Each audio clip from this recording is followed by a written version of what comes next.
Alam nyo ba na ang Ukraine ang unang nagtatag ng isang espesyalisadong unit na gumagamit ng mga drone na may explosive na sandata? Ang kanilang kamakailan ipinakilalang 385th Separate Brigade ay talagang kakaiba sa buong mundo. At ito ay nabuo dahil sa mga pangangailangan sa panahon ng digmaan. Bawat bagong ipinapakita na modelo ng drone ay inilalapat sa isang hindi nakikitang timeline ng pag-unlad. Ang mga drone na ito na ating nakikita ay kung ano lamang ang gustong ipakita ng Ukraine o minsan ng kanilang mga target. At ang pag-unlad ng mga drone na ito ay hindi isang simpleng proseso ng pag-itera. Sa pagsusuri ng mga impormasyong inilabas sa publiko, ipinapakita na may ilang desperadong programa. Ngayon, isipin natin kung gawin din ito ng Philippine Navy at mag-acquire o gumawa ng mga unmanned sea vehicles. Alalahanin natin na ang Pilipinas ay isang bansang nababahagi sa karagatan.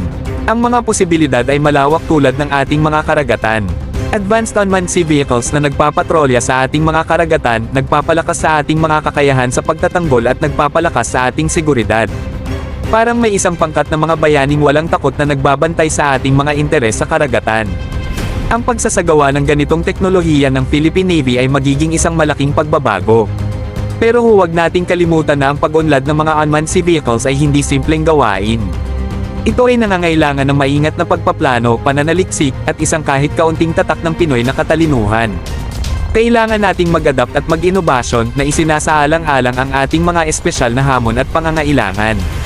Isipin natin ang epekto nito sa ating mga kakayahan sa pagtatanggol, sa ating kakayahan na pangalagaan ang ating mga karagatan, at sa ating katayuan sa pandaigdigang komunidad ng pangkaragatan. Ito ay pagkakataon para sa Pilipinas na sumikat, magpalakas, at ipakita sa mundo kung ano ang ating kakayahan. Yan muna para sa malakas na paglalakbay sa karagatan ngayon mga bro. Huwag kalimutang mag-like at subscribe para sa marami pang videos na katulad nito.